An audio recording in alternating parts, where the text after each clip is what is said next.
Dartmoor prison, isolated from the outside world by walls of granite.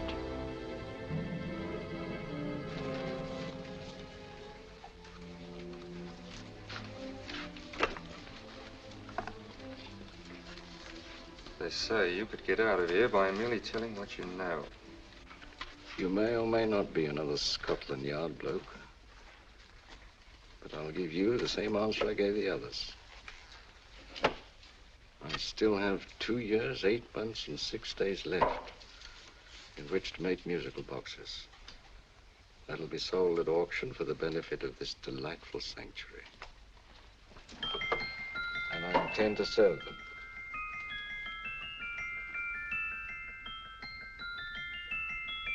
Move along. And now we come to the next object on our list, or I should say objects, because there are 3 of them. Now, ladies and gentlemen, these can be bought together or separately. Now, these beautiful little musical boxes only arrived this morning, and I didn't intend to put them on the auction block until later, but I'm going to sell them now. So, good friends, as our old pal Mark Antony used to say, lend me your ears. And what do you hear? Right.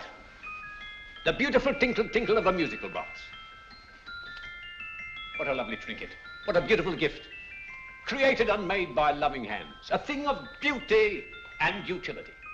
I was going to start with £5. It's a bargain, £5. Do I see any hands? If there's a connoisseur in the house, will go £3 for it. £2. £1. 10 shillings. Thank you, sir. Ladies and gentlemen, 10 shillings is offered for a musical box you couldn't buy anywhere in London for less than £5. It'd be stealing to let it go for 10 shillings. Like taking milk from a baby. All right, we're selling for 10 shillings. 10 shillings, 10 shillings is offered, 10 shillings is offered, 10 shillings is offered. And anybody give him £1? Want to give him £1? I won't someone give me a pound. A pound, £1 is offered, £1 is offered, ladies and gentlemen, £1 is offered. It's against you, sir. Will you go to £2? We go to £2, sir. £2. £2 is offered. £2 is offered. Going once, twice, third and the last call. Sold to the gentleman for £2. Sorry, my dear. Now, ladies and gentlemen, comes the opportunity to purchase an exact duplicate of the beautiful little musical box just bought by this gentleman for the ridiculous low price of £2. Now, it's exactly the same. Exactly the same. Made with the same hands. You hear that? Isn't that lovely? That tinkle, tinkle, tinkle, tinkle. Sounds like Bow Bells to me, you know, with little angels pulling on the ropes, eh? Who'll give me £2 for it? Who'll start me with £2? Will anybody start me with £2? Oh, come, ladies and gentlemen. You know, from your enthusiasm, we might all be in Scotland instead of London. Please buy it for me, Daddy. £2, certainly not. We all might be in Scotland. Besides, I don't like his manner. £1, 10 shillings. £1. £1 is ours. £1 is offered. £1 is offered, going £1. Any advance? Going once, going twice, the third and the last call. Sold to the lady for £1. Smart bidding, my dear. Thank you. We come to the third and last of these beautiful little musical boxes. Exactly the same. Tinkle, tinkle. Isn't that lovely? Ladies and gentlemen, I don't bring you here to gull you and swindle you. This is the exact replica of those 2 I just sold before.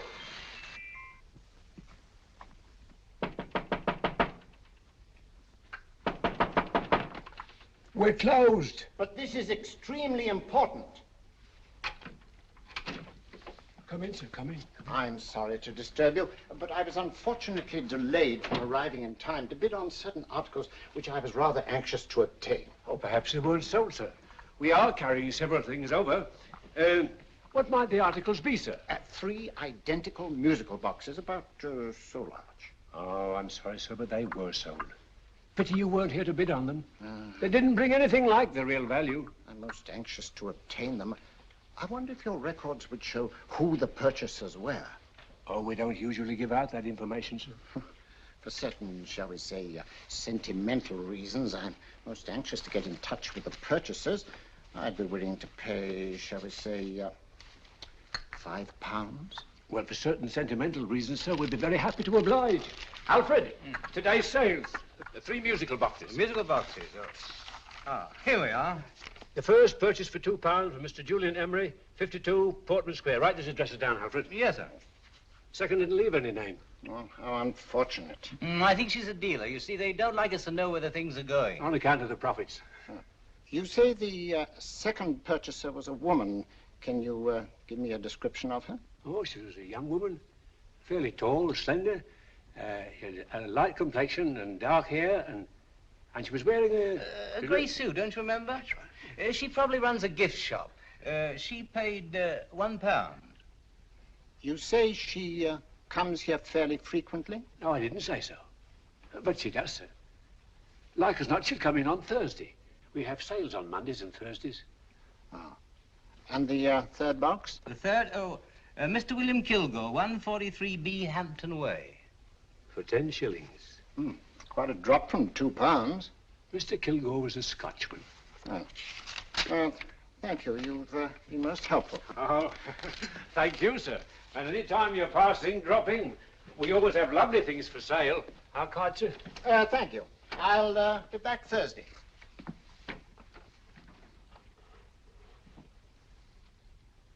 The message reached us too late.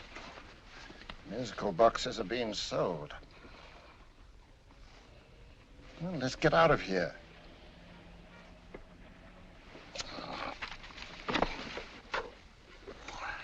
Someday you'll go too far. Reaching for a star, you fool. Yet a fool may touch a star, Colonel Cavanaugh, if he but reach high enough. But not possess it as you would. The musical boxes, they're being sold. What a pity for you, my dear Colonel. Is it my fault that the message reached us only an hour ago? Is it my fault that they were sold? She can't hold me responsible for that. Hope for your sake you're right.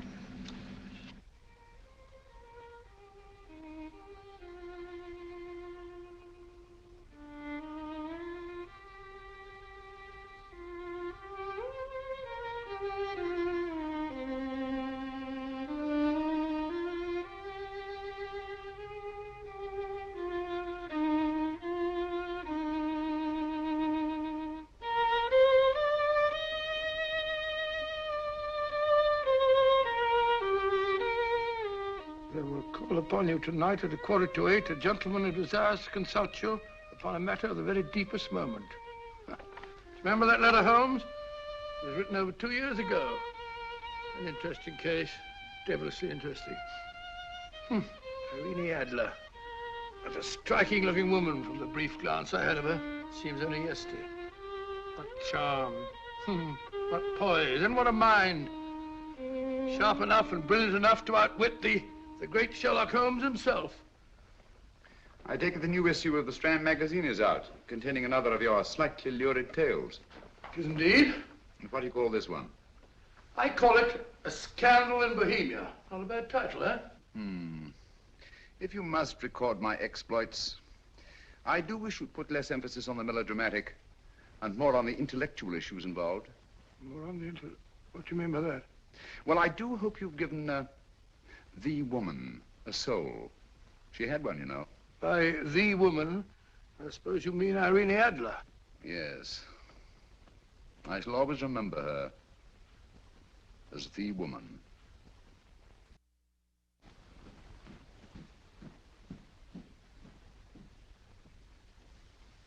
Come in. I think. That's him, old boy. How are you? How are you, old boy? I haven't seen you for years. I want you to meet my old friend Sherlock Holmes. Holmes, this is Stinky. In other words, Julian Emery. How do you do, Mr. Emery? Watson has often spoken of you. Oh, has he?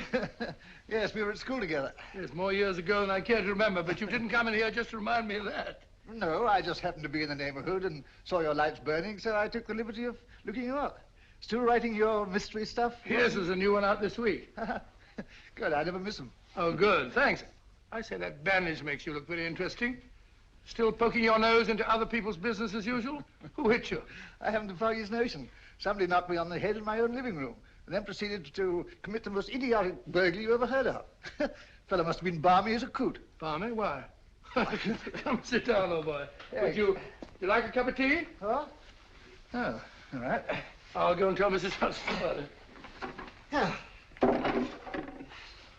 Why do you say the robbery was idiotic, Mr. Emery?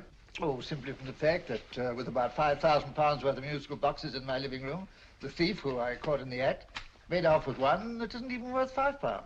I gather you're a collector of musical boxes. Yes, I am indeed. Some of them are very beautiful, but not the one that was stolen. The thief evidently grabbed the first thing that came to his hand when he heard me coming into the room.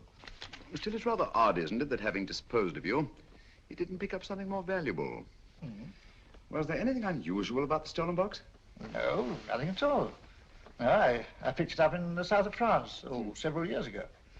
You say you have many valuable music boxes, and yet the thief made off with one that isn't worth £5. Sounds like rather an intriguing little problem. Yes, well, I take it that he was just an ordinary petty thief and didn't know the value. That is a possible explanation, and yet I venture to say that the average petty thief has a more extensive knowledge of the value of objets d'art than the average collector. Well, anyway, that's Scotland Yard's theory. They didn't get very excited about it. That's consistent anyway. I wonder if I might see your collection, Mr. Emery. Oh, of course you could, yes. Nothing a collector likes more than showing off his trophies. When would it suit you? No time like the present. Good. My place is just round in Portman Square. Shall we? Yes, right. Hello? Where are you going? Stinky hasn't had his tea yet. Oh, I'm sorry. We're going round to my place, where I'm going to give you something better than tea. Now, this one was made for Louis XV, and is one of the very few still in existence from that period, and a particularly fine specimen at that. Charming, isn't it? Quite. It all sounded to me like a lot of mice running about on a tin roof. I'm afraid you have no ear for music, Watson. Give me a good old band playing a rousing march. You have all your silly little tweets.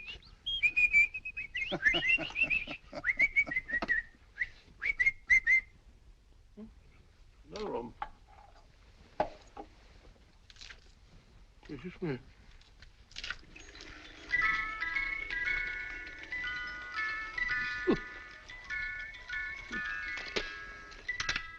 Stupid thing. Singing rabbit. What would you say offhand is the value of a box like that, Mr. Emery? Well, it's hard to say offhand, but I think we'll bring about £500 or £600 today. It's the gem of my collection.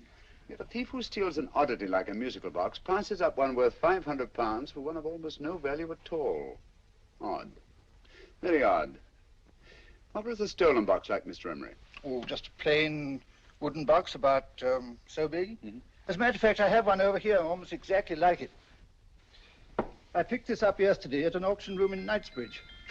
Paid only £2 for it. Of course, I wouldn't in the ordinary way add one like this to my collection, but the tune intrigued me.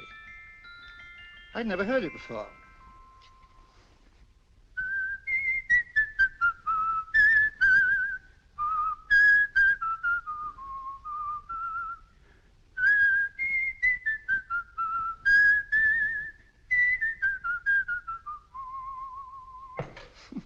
You have a remarkable ear for music, Holmes. Rather an unusual melody. Sit down, will you? Thanks.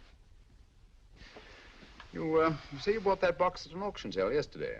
Yes, the Gaylord auction rooms in Knightsbridge. Mm-hmm. Run by old, what's his name? Crabtree. That's the man. At what time was the robbery committed? Oh, about 3 o'clock this morning. You know, Mr. Emery, that box and the robbery might well be cause and effect, especially since you say that the stolen box outwardly resembles this one a great deal. And Scotland Yard were not particularly interested, eh? Oh, yes, but I wouldn't blame him for that, especially as I told him I was quite unable to describe the thief, except, of course, for the fact that it was definitely a man. All you remember is that you came in here and someone struck you on the head. Yes, and the next thing I knew, my man was trying to revive me. It might be wise for you to put that box away somewhere and lock it up. Oh, I don't think that's necessary. Besides, everything's insured. Well, at least if any further attempts at robbery are made, I'd suggest that you call the police, rather than running into any personal danger. Oh, come, Holmes, aren't you being a bit of an alarmist? Possibly. Well, I must agree with old Stinky. Seems to me you are making rather a mountain out of a moleskin. Molehill is the word, old boy, and it's time you were in bed. Thanks so much for letting us see your place. Now, it's been glad meeting you. Holmes, I can't understand why you were so mysterious. Seems to me the petty thief explanation was the only sensible one. Really? Yes, I can't see how you can believe it was anything else. I didn't say I believed it to be anything else. The petty thief theory is the obvious one, I grant you. However, it's often a mistake to accept something as true merely because it's obvious.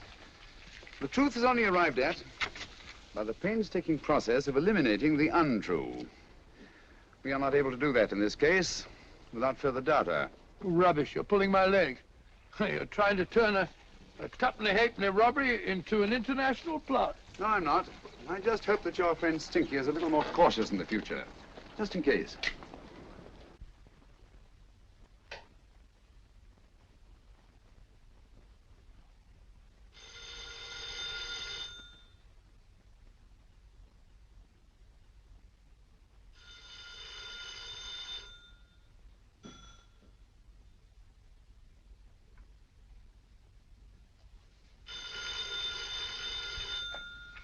Hello? Yeah? Julian Emery here. Who? Why, of course I remember you, Mrs. Courtney. Yes, you're the one bright spot at that appallingly dull affair of Lady Sanford's. Huh? Of course it isn't too late to come round. Yes, I shall be delighted to give you a drink. I tell you what, come straight up and I'll leave the door unlatched. Right, well, 15 minutes? Good. I shall be counting each moment. No, I mean that, really. Right, goodbye.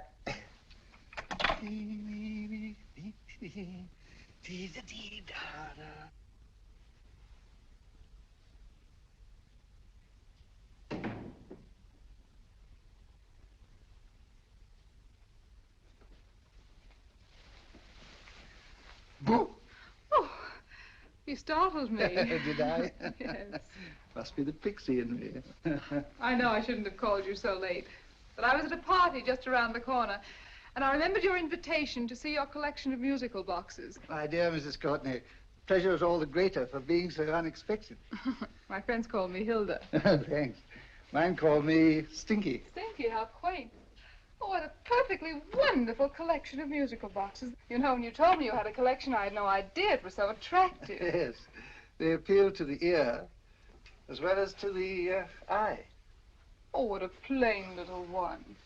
Why, it looks just like a country cousin amid all this grandeur. No. You mustn't underestimate the country cousin. Only last night a burglar broke in here, and with all these to choose from, went off with one very much like it. Really? Yes, I don't mind the loss of the box so much, but I do resent this crack on the skull. But it makes you look so interesting. Oh, do you think so? Uh-huh. It's funny, that's what old Fatso said. Fatso? I mean, Dr. Watson. He was here this evening with a friend, a Mr. Holmes. He's interested in my collection, too. Sherlock Holmes? Yes. Do you know him? I've heard of him. Yes, he seems to think I'm in some sort of danger. What a haunting tune. It takes me right back to my childhood. Really? You know, it's odd that you should be interested in that particular musical box. Odd? Why? Because Mr. Holmes is also interested in it. He may have been more interested in the tune than in the box. My dear, yes, that's right. I remember now. He whistled it note for note, having heard it only once. Really? He must be a remarkable man. Bit of an alarmist, if you ask me. Don't you believe in warnings? Of course not. Who'd want a box like that? I would. You're not serious. Oh, but I am. Well, you put me in a very awkward position. I'm a collector, you know. And the collector buys but never sells.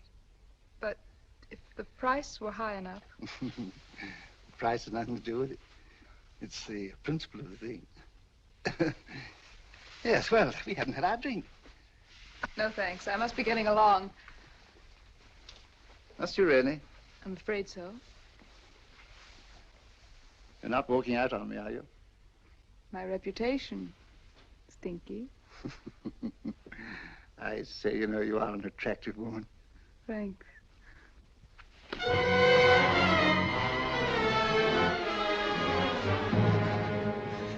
You fool. I told you to wait outside. What did you have to kill him for? All I had to do was walk out with this. He held you in his arms. Don't touch him.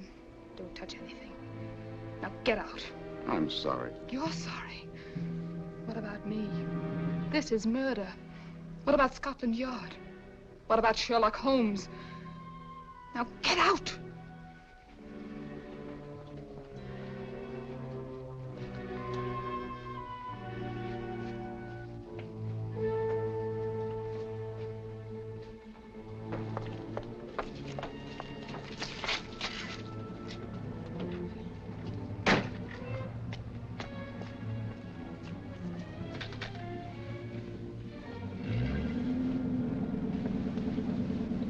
Did you get it? Good. Did you have any trouble with him? Just a matter of murder. Ah, Mr. Holmes. Hopkins. Thanks for coming so promptly. Inspector Lestrade suggested that I call through to you. Mr. Emery was the client of Mr. Holmes, Inspector. Indeed. You didn't mention that when I telephoned you, Mr. Holmes. Well, not exactly a client, Inspector. Sergeant Thompson? He was killed between the hours of 11 and 2 o'clock this morning, Mr. Holmes. Must have been someone he knew, someone of whom he had no suspicion. Poor old Stinky. It's all my fault. I should have prevented this. Well, it's no time to start talking about that now, Doctor. Apparently it's gone. That's the second attempt on the musical box that Emery bought at the auction sale. And this time it was successful. But that box was only worth £2. It was worth a man's life, Watson. I think we'd better pay a visit to Gaylord's auction room and that fellow Crabtree. Inspector, may I suggest that you make a complete search of this flat for a small, plain, musical box about that size? Thank you. Come on, Watson. You say the first box went to Mr. Julian Emery. The second to Mr. Kilgore, 143B Hampton Way. And the third to the unidentified young lady who presumably has a shop and lives near Golders Green. That's right, Mr. Holmes. Isn't it rather strange, Mr. Crabtree, that you should have had 3 identical musical boxes all playing the same tune? Where'd they come from? Dartmoor Prison. Dartmoor? Yeah, we get a regular shipment from there every month.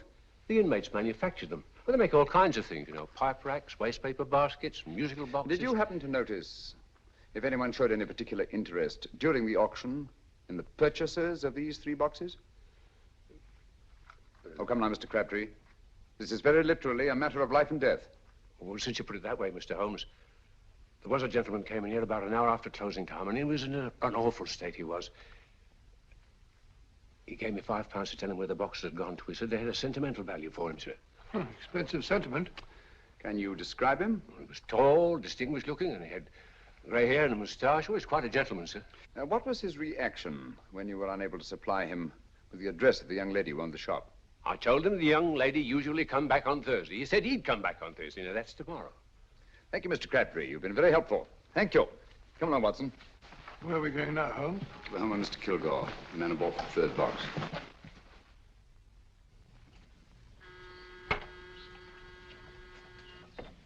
But hang it all, Holmes, how do you know those other 2 musical boxes are of any importance? I don't, but I certainly have no intention of waiting until the owners are murdered to find out. No one at home. I hope that's the explanation. I'll have a look through this window.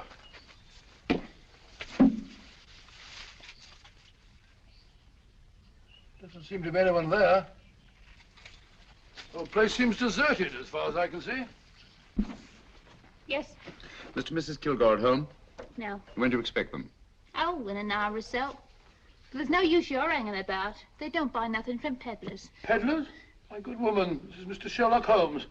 Sherlock Holmes? Oh, go on. Do you mind if we come in and wait? My business is rather urgent. Well, I've got to go out and do my shopping. And I don't know as Mrs. Kilgore like any strangers nosing about. Quite all right, I assure you. Well, I've got to be off.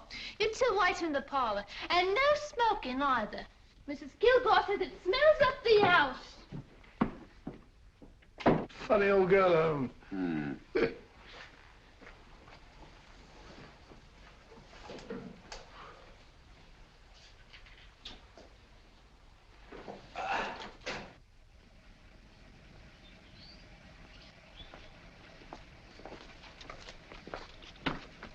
Park Lane. Park Lane? And what would the likes of you be doing in Park Lane? Now, don't worry about the fare, Ducky. If you knows how to get to Park Lane, up it.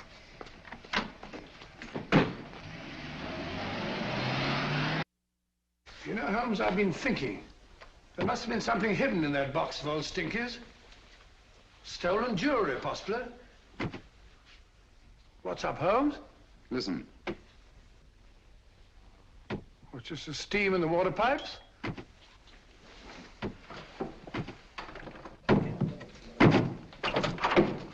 Watson! Great Scott! Come on, Holmes. Get on the chair here. It's all right, my dear. There. Now, don't worry. It's all over. There you are, dear. Don't cry anymore. She tied me up and shut me in the cupboard. I know. She won't come back. Did you show her your new musical box? Yes, she said she wanted to hear it play, and as soon as I showed it to her, she grabbed hold of No, it. I know. Now, don't worry. We'll buy you a new musical box. Yes, my dear, the best one in London. Watson. Oh, what a fool I've been. What do you mean, Holmes? She took the musical box out of this house in that market basket, right under our very noses. Why could the Kilgore charwoman want to take the music box? She isn't the Kilgore charwoman. She's a consummate actress. An extremely clever, unscrupulous woman who will stop at nothing. Take care of the child, will you, Wolfella, till our parents get back. Explain everything to them. Of course I will. But, Holmes, where are you going? Somewhere, somehow, I must get to the young lady who bought that third musical box before our opponents find her. I only hope that I won't be too late. Oh, no. No, darling, you mustn't cry anymore. Now, cheer up.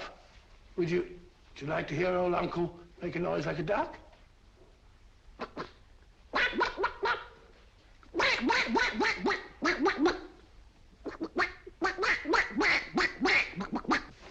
Oh, sorry.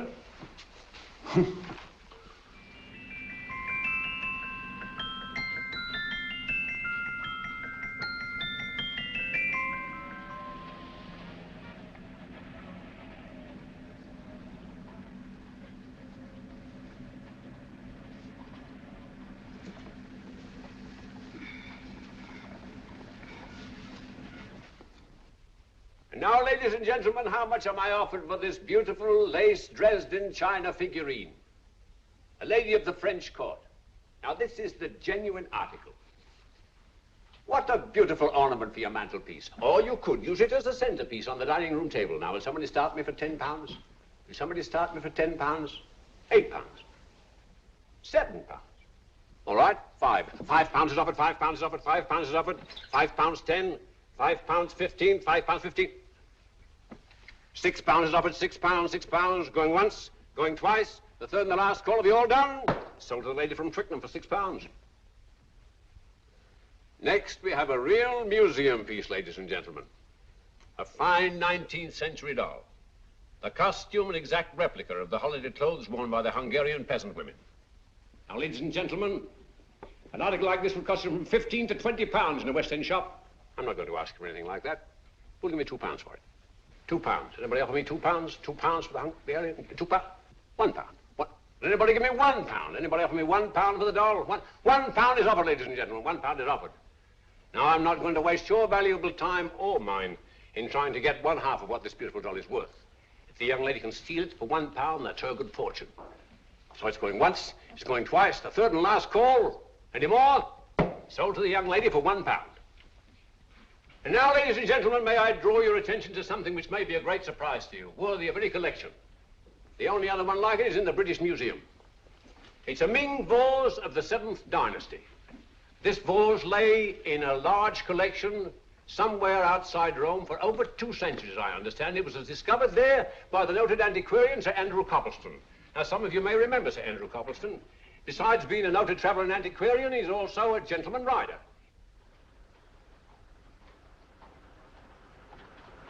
The girl with the parcel in her hands, that's her. Are you sure that's the girl? Well, she fits perfectly the auctioneer's description. Follow her, Hamid.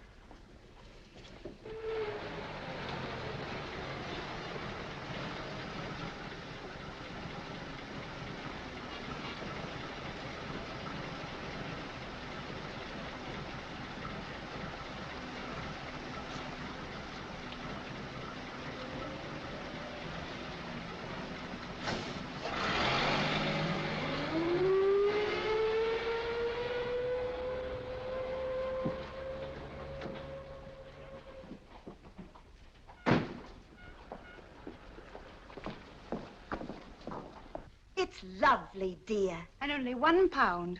We can get at least 3 for it. Easily. I'll go make some tea. I could do with a cup. Right.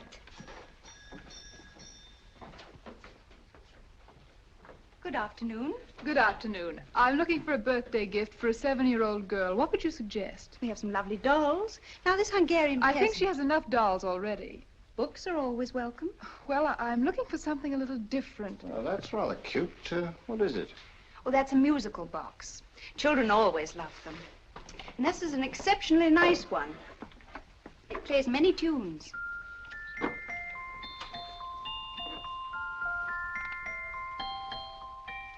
Have you any others? Yes. If you'll just step this way. I have only 2 left.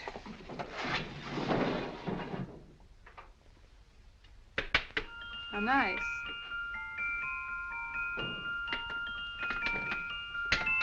Are you sure this is all you have? I'm sorry. They're rather hard to find, you know. That's our entire allotment. I did have one other, but I sold it earlier this afternoon. But it was only a plain wooden one. It wouldn't have been a very nice gift for a child. Really? Do you happen to know who the purchaser was? Why, yes. He left his card, just in case anyone should inquire for him.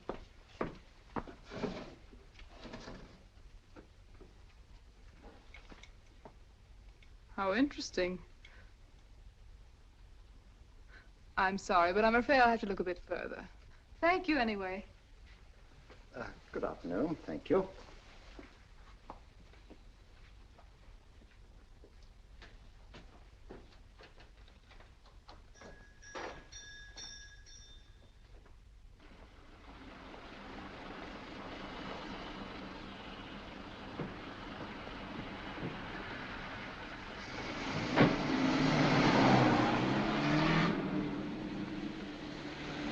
Heavy! Follow that cab. Here now, what? Scotland Yard. Hop in.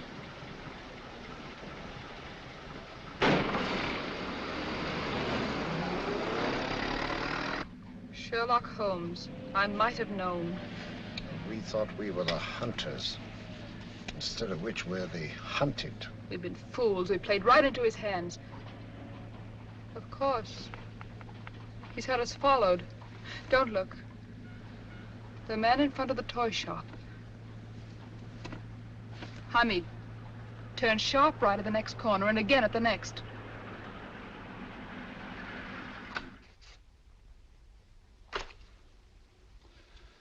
No photograph of her, Commissioner, as I expected.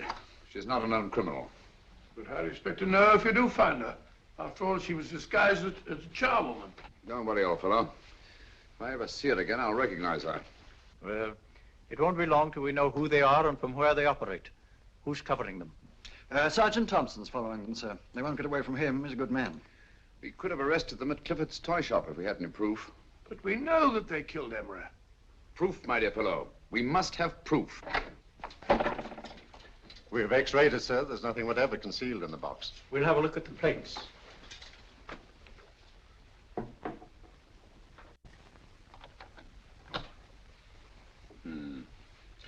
There must be some clue. And it's probably so obvious that we've all overlooked it. Seems to me we're up against a bunch of lunatics. Not lunatics, my dear fellow. Extremely astute, cold-blooded murderers. What can these little musical boxes have in them that's so important? Don't forget they were made in Dartmoor prison. You can smuggle stuff into prison, but not out. Do you want us to break the box apart, sir, to see if there's anything the x-ray hasn't caught? No, not yet. Do you mind if I take it? Certainly. Thanks.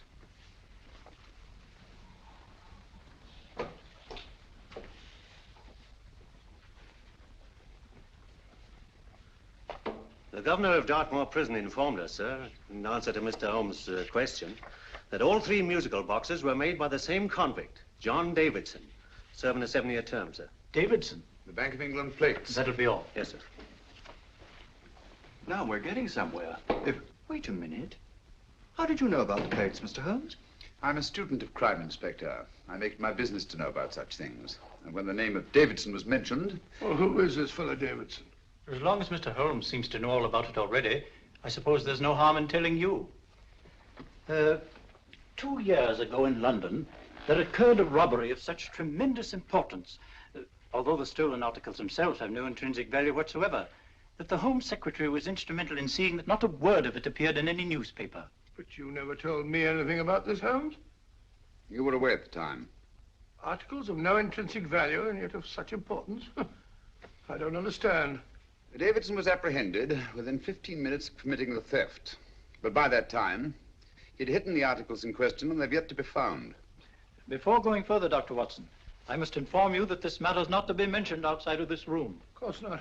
Do I look like a man who'd gossip? Let's not go into that now, old fellow, shall we?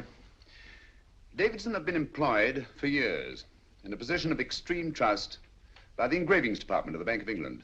The articles he stole were nothing less than a complete duplicate set of plates for printing £5 notes. What? The Bank of England's own plates? Precisely.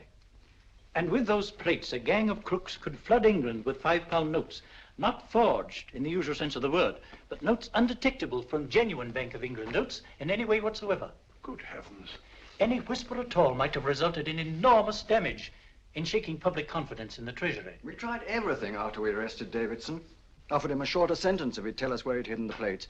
Why, we even put in Scotland Yard men with him as cellmates, but no results. Obviously, Davidson is a man of strong character and infinite patience. Yet suddenly he feels impelled to smuggle out the secret of the hiding place of the plates to his confederates. Why? I don't understand, Mr. Holmes. Well, for example, has the Bank of England made any plans to radically change the design of the £5 note so that in, say, 7 years from now, notes made from the stolen plates would be worthless? Confidentially, Mr. Holmes, such a move was discussed. But replacing all the £5 notes in circulation would be such a Herculean task that nothing's been done about it as yet. I see. Of course, there is another possible explanation. Davidson didn't have much time to find a hiding place before he was captured. He may be afraid that the plates will be accidentally discovered before he's released. Hence his anxiety to communicate their whereabouts to his confederates as soon as possible. I believe you've hit it, Mr. Holmes. I'm sure that the message is contained in this musical box. Or rather, in all 3 musical boxes, since possession of all 3 seems to be essential. Our opponents have 2/3 of the puzzle, we have 1/3. Well, what are you going to do, Holmes? Try to deduce the message from the 1/3 that we have.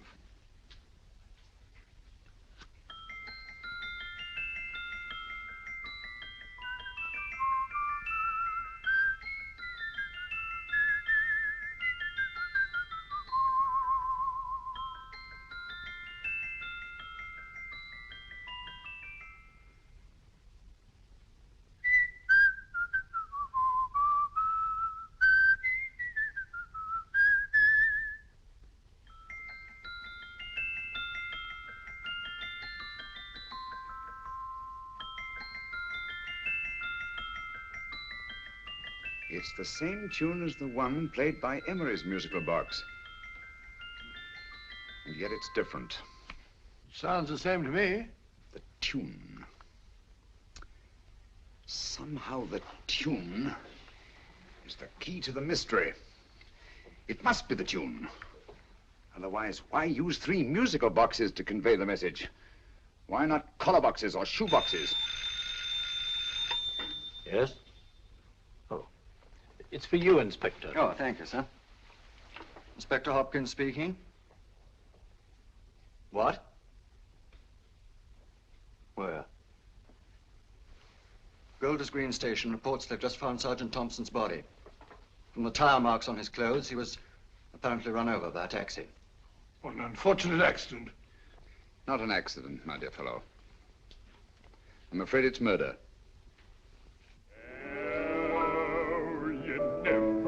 Just who you're going to meet when you're walking down a busy London street. Mrs. Hawkins, Mrs. Brown, any subject of the crowd. Oh, you never know just who you're going to meet. So you better hold your topper in your hand, just in case you meet a lady on the Strand. Girls will think you're kind of sweet, and your day will be complete. Oh, you never know just who you're going to meet. Now, a gentleman is judged by his appearance. Yes, a gentleman is judged by how he talks. Now, he's much better off when he's acting like a toff, especially if he's taking him a walk. What on earth is this outlandish place? A rendezvous for actors. Actors? Buskers, old boy. You've seen them 1,000 times. Actors who entertain the queues, waiting outside theaters. You never know just who you're going to meet when you're walking down a busy London street. So you better wear your best velvet ties to look your best, 'cause you never know just who you're going to meet. So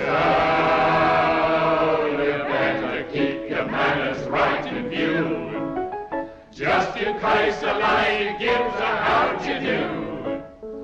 Keep your trousers in a pleat, shine your shoes and keep them neat, 'cause you never know just who you're going to meet. Blimey. Mr. Holmes. How are you, Joe? Never met him. And yourself? Fine, thank you.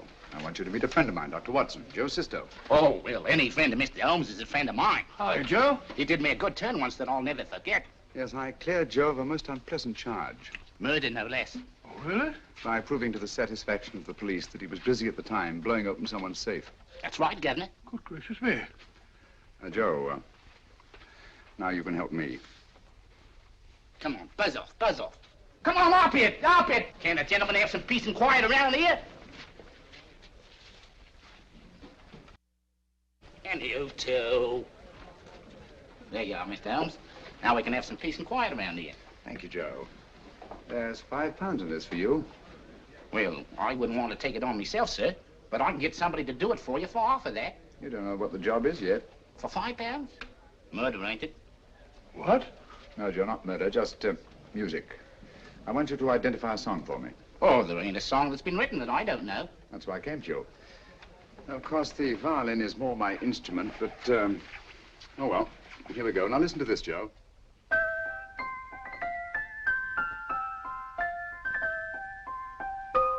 Wait a minute. You're playing that wrong. That should be E natural, not E flat.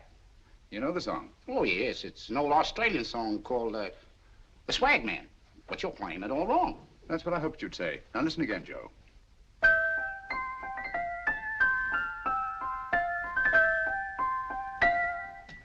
That's the same tune, all right, but you're making different mistakes than you did the first time. No, not mistakes, Joe. Call them variations. Here, play the song for me, will you, the way it's written.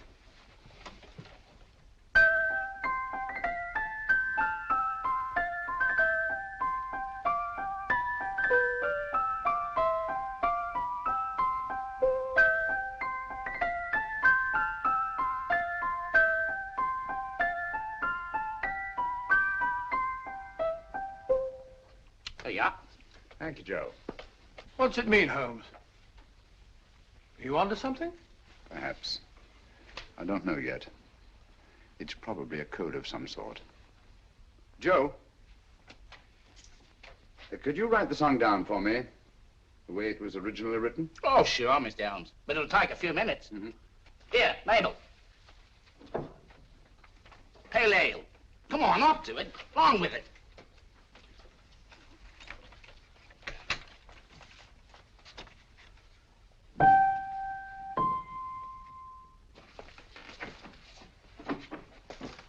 Well, obviously it isn't the lyrics.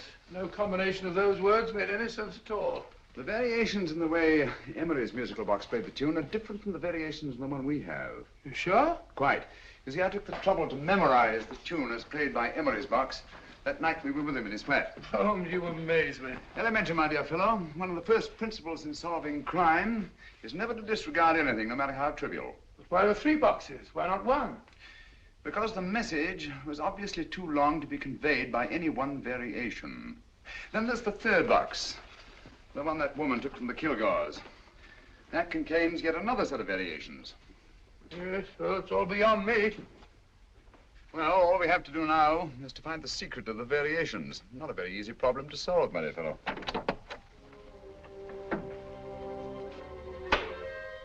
Hello. What's up?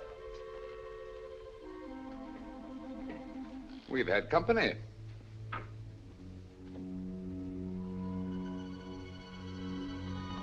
say, this is outrageous. Ask Mrs. Hudson to come in here, will you? Right.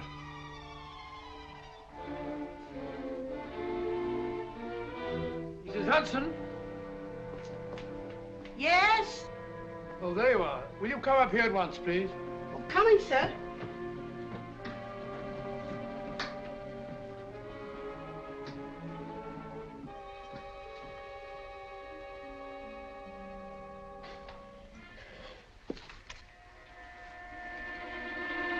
Mercy me, Mr. Holmes. What has happened? Who called while we were out, Mrs. Hudson? Just a young lady. The one who said you wanted her to wait for you. And a nice-looking old gentleman with Our her. friends again, Watson. Friends? What did the young lady look like? Oh, I couldn't see her face. She had a heavy black veil on. But she had such a nice way with her. Oh, I'm sorry, Mr. Holmes, if I've done anything wrong. But you did say I should always let clients come in and wait for you. Don't worry, Mrs. Hudson, don't worry. You had no way of knowing. It's quite all right, quite all right. Now, don't worry, Mrs. Hudson. Don't worry. Well, where on earth's the musical box? They didn't get it. Didn't get it? Where is it? It's in your hand. Huh? In that biscuit jar. Take the biscuits off the top. Now put your hand inside, and you'll find the music box. Well done, Holmes. Well done. Amazing.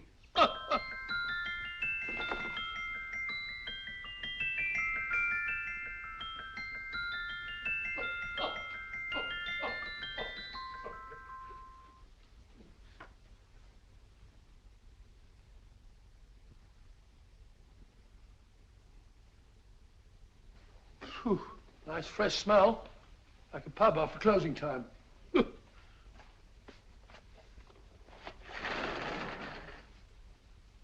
I say, Holmes, What? it's morning. Allow me to congratulate you on a brilliant bit of deduction.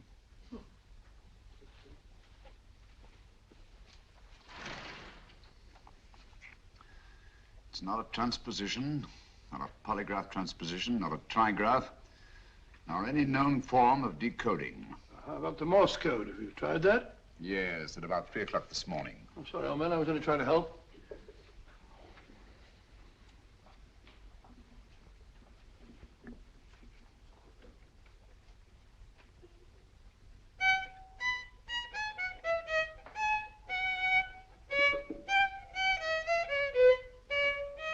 Oh, do me a favor. Not again. Must have heard that thing 1,000 times. Kept me awake all night.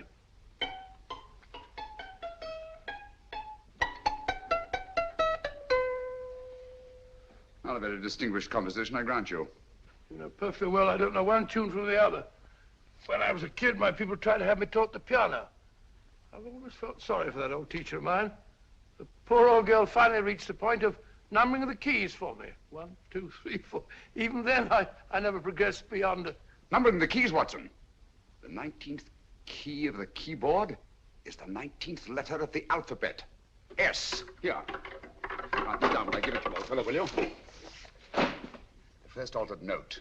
Write S first. Now, the 8th key is H.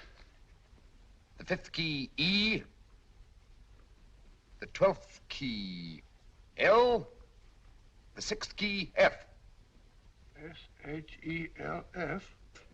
Shelf. Your piano lessons were not in vain, old fellow. You've solved it. Thank you. Thanks, old bean. Hold it. We now have 2/3 of the message. Behind books, third shelf, secretary, Dr. S. Presumably, these are the first and second portions of the message. And this gang has the first and third parts of it. Precisely. Then it's a stalemate? Yes, Commissioner, but we can't leave it like that. There's no doubt in my mind that they'll try to secure our third of the message that's missing. Well, I assume you've taken every precaution to guard the Clifford music box. Oh, yes, it's carefully hidden at Baker Street with Dr. Watson on guard. However, I'm reasonably certain that, difficult as it may be, we can find the plates even without the missing part of the message. Behind books, third shelf, secretary, Dr. S. Well, outside of the fact that Davidson hid the Bank of England plate somewhere in London, Mr. Holmes, I don't see that we've progressed at all. Allow me to point out to you, sir, the key words Dr. S. It looks as if the plates were hidden in the house of the doctor. Whether S stands for his first or last initial remains to be determined by a process of elimination. Well, there must be 10,000 doctors in London with S for a first or last initial. Precisely. And every one of them will have to be questioned in person. That's why I say this is a task for Scotland Yard. It's a task, all right. But Scotland Yard has searched worse haystacks and found the needle. Well, for the time being, I'll leave the matter in your hands, gentlemen. We'll call you if and when we get a lead on our mysterious Dr. S. Thank you. In the meantime, I intend to follow up a little clue concerning a cigarette.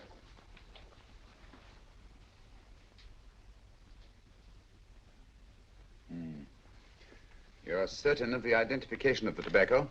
Absolutely. I have made up this special blend for only 3 customers. It is almost pure Egyptian, with admixture of latakia for added body, and a pinch of perique. Merely a whisper, as one might say, for elusive fragrance. Yes. And the 3 customers? Major Wilson in Bombay, India. Mrs. Catherine Leamington Smith in Ireland. Yes, and the 3rd? Mrs. Hilda Courtney of Park Mansions, Bryanston Square. Thank you. Thank you very much. You've been most helpful. It is a pleasure to have been of service, Mr. Holmes.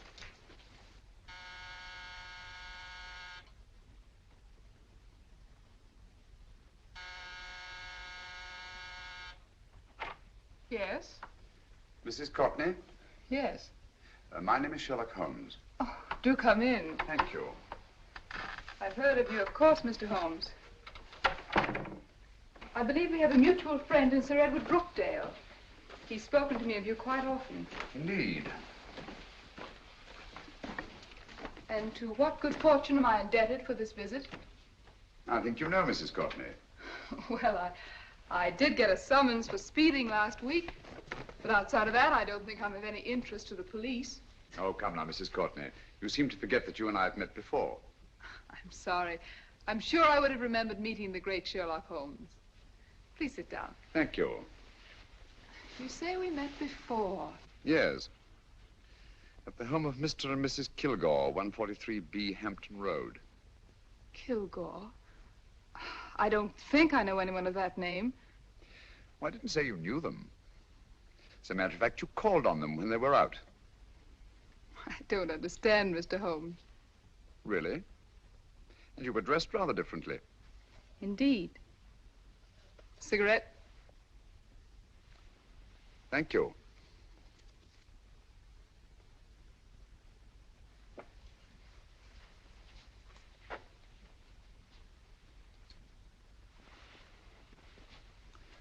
Thank you. You know, Mrs. Courtney, people generally forget in assuming a disguise that the shape of the ear is an almost infallible means of recognition and identification to the trained eye. Evidently, you've mistaken me for someone else. Oh, no, not at all. Though naturally, I expected your denial. But when you paid your visit to my rooms at Baker Street, you carelessly left behind another identification. They're, identical, aren't they? Yes, I must admit they are. You see, Mr. Holmes, to catch one as clever as you, I had to use a very special lure. I knew you'd be unable to resist the bait of my cigarette, having read with great interest your monograph on the ashes of 140 different varieties of tobacco. I should advise you not to move, Mr. Holmes. I must congratulate you on your ingenuity, Mrs. Courtney. It was indeed a brilliantly designed trap. Thank you, Mr. Holmes. Praise from a master is indeed gratifying. I shall always cherish the memory of your flattering words. Memory? Precisely. I'm afraid these gentlemen have a most regrettable task to perform. Unless, of course, you care to turn over the missing musical box with your pledge to take no action against us in the future. I'm afraid that will be impossible. I thought that would be your answer. Hamid! Careful! Careful. There's no need to be unnecessarily rough with our distinguished guest. You realize, Mr. Holmes, that your demise will not take place here. The corpus delicti, you know. Well, naturally. Shall we go? It So fearfully awkward having a dead body lying about. Don't you agree, Mr. Holmes? Another dead body shouldn't weigh too heavily on your conscience, Mrs. Courtney.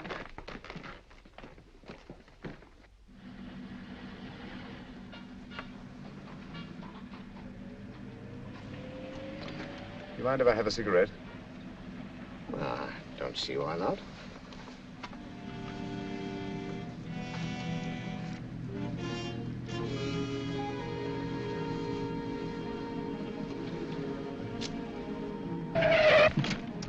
Be careful, Hamid.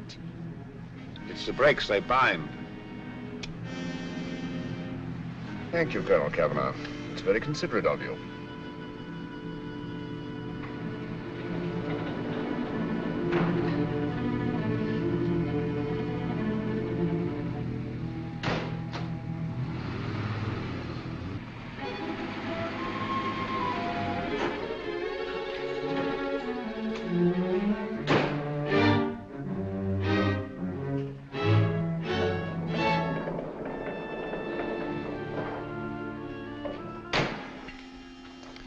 You'll be happy to know, Mr. Holmes, that your death will be a painless one. Hamid, attach this to the motor of the taxi. That little attachment, my dear Mr. Holmes, contains the deadly fluid known as monosulfide. The Germans use it with gratifying results in removing their undesirables.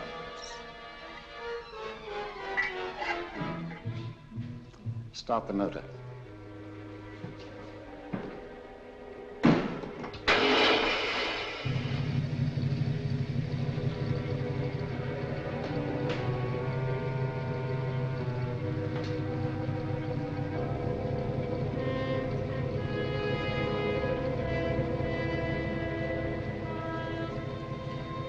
Tape his mouth.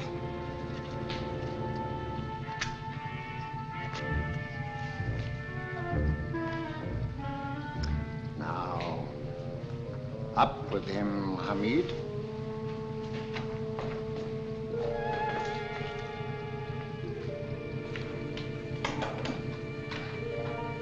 You find yourself like Muhammad's coffin, Mr. Holmes, suspended between heaven and earth.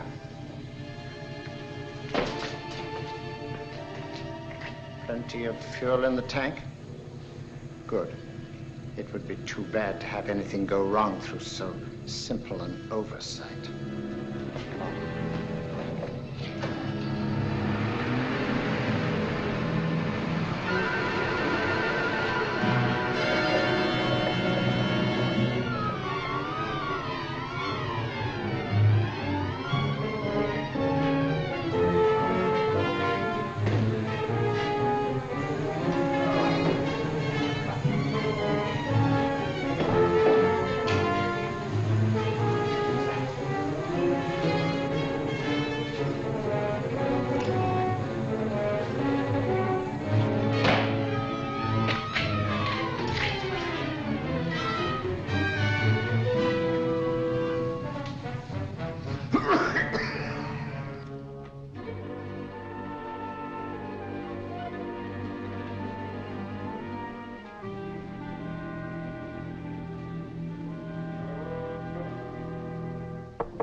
Good afternoon. Mr. Sherlock Holmes? No, I'm Dr. Watson. Oh, of course, Dr. Watson. How stupid of me. Oh, so this is stupid of me.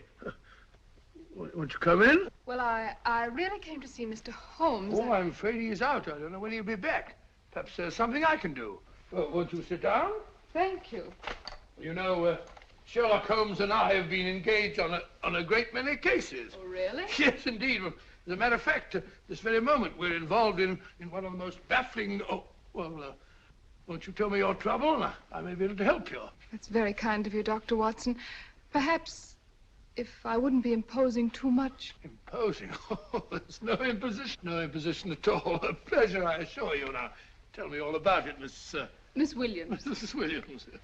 I live in Surrey, Dr. Watson, and I've come up to London in sheer desperation. My only sister has disappeared, and the local police seem utterly unable to find her. Well, Holmes and I solved a case exactly like that once. Very interesting as far as I remember. I call it the adventure of the solitary cyclist. Oh, sorry. Now I come to think of it, it wasn't so very similar. Entirely different. I don't think what I was saying. Where were we? She's only 17, Dr. Watson, and until she disappeared last Thursday, she seemed to be in the best of spirits. Well, possibly a romantic entanglement? Oh, no, nothing of the sort. She left no note, didn't even pack a bag, no explanation.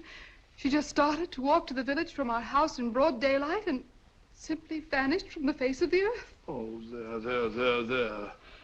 Might I have a glass of water? Glass of water. Have one minute.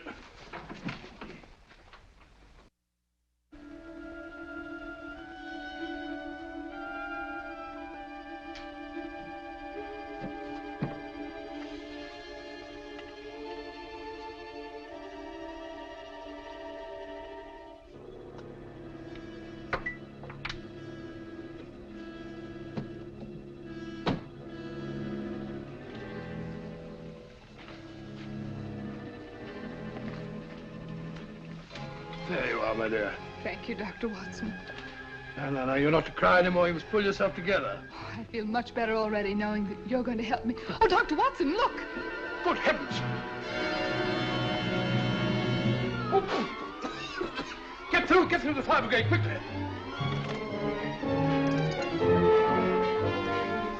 Haven't you a fire extinguisher?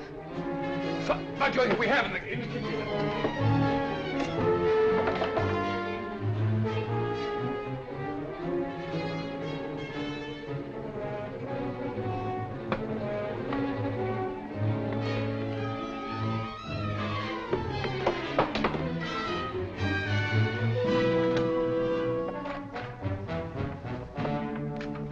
Don't you worry, Miss Williams. We'll have this thing out in no time.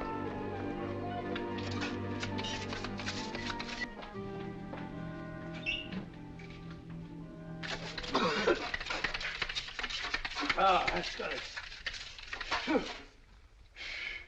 Get some air. Well, you see, there was no need for the fire brigade after all. I hope you weren't too frightened, Miss Williams. Oh, gone. What's the trouble with women? They always lose their heads in an emergency. Well...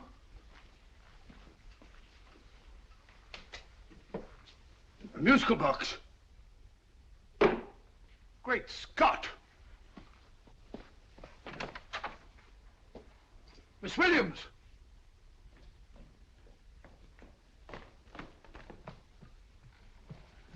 Well?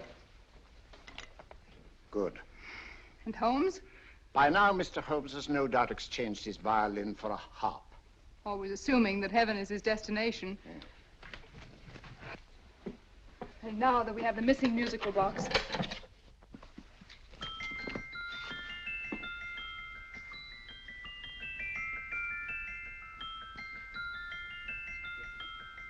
Nineteenth note. 19th letter. Yes. He hasn't been there, you say? Holmes, where on earth have you been? I've been trying to get you at the club, at Scotland Yard, all over London. You were looking for me in the wrong places. Holmes, terrible things happened. I've been duped. That woman, she made a complete fool of me. Well, what do you mean? Well, she came here, let off a smoke bomb. I thought the whole place was on fire, and my first thought was to save the musical box. No need to say any more. She has the box. Yes. Don't blame yourself too much, old fellow. She's an extremely clever antagonist. Smoke bomb, you said? Well, you can console yourself with the thought that your charming friend is at least a reader of yours. What do you mean? If I remember correctly, you wrote about my little experiment with smoke and the cry of fire in a story you entitled A Scandal in Bohemia, which has just appeared in the Strand magazine. All right, old boy. Don't rub it in. Well, it may cheer you up to know that you made a fool of me, too. That cigarette stub was planted here for one express purpose.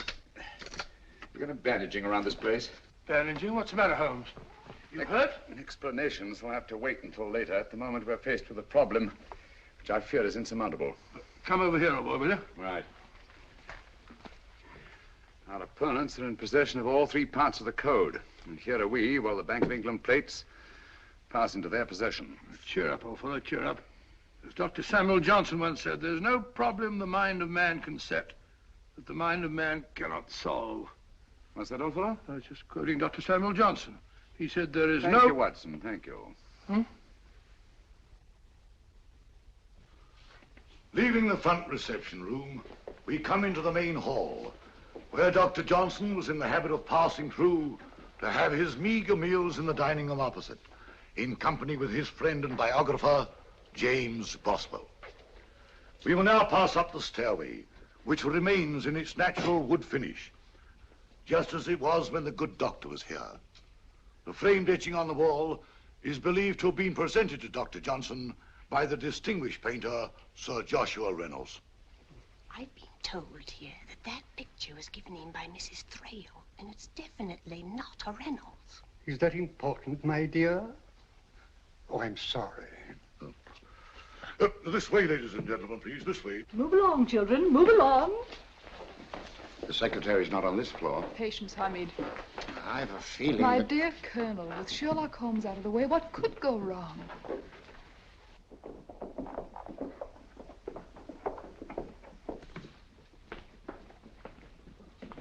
And here we have the Garrett Library, in which Dr. Johnson wrote his famous dictionary, and in which you will see also many of the great man's books and other items of interest. Step forward, ladies and gentlemen, please, step forward. Standing in the corner is the secretary, which contains many of the original works by the literary genius. On this table, Dr. Johnson's cat, Hodge, used to sleep while his master worked. A strange thing about this cat, ladies and gentlemen, was its love of oysters. They do say that the dear doctor often went hungry to find the cat that delicacy. What a pity. Now we will visit the grey room, which is immediately below us, in which you will see the very bed in which Dr. Johnson died. What did he die of? Gout. Just gout. This way, ladies and gentlemen. Mind the steps, please.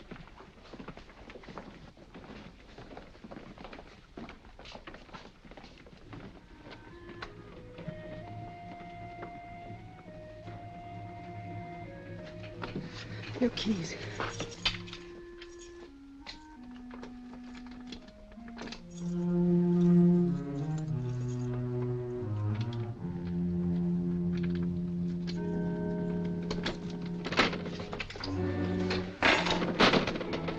Third shelf up.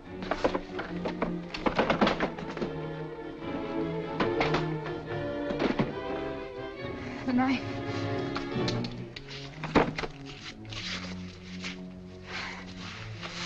Gentlemen, the Bank of England plates.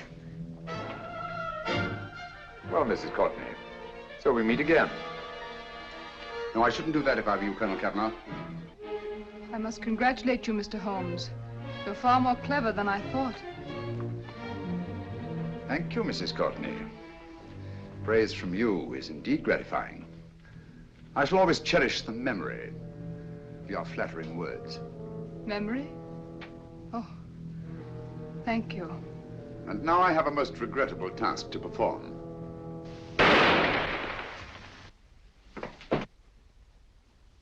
Holmes! Coming, Holmes! Holmes, you all right? Perfectly, thank you, old fellow, but I think this gentleman on the floor requires some medical attention. We must see that he looks his best, you know, when he's hanged. Take them in charge.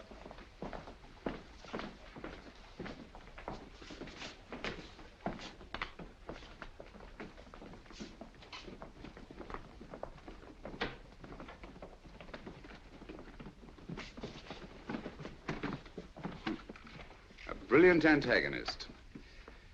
It's a pity her talents were so misdirected. Will you see that these plates are returned to the Bank of England, Inspector? I still don't understand how you solved it, Mr. Holmes. It's entirely due to Dr. Watson. He gave me the clue when he mentioned Dr. Samuel Johnson. Well, congratulations, Doctor. Oh, thank you, Inspector. I don't think I could have done it entirely without Mr. Holmes's help, you know.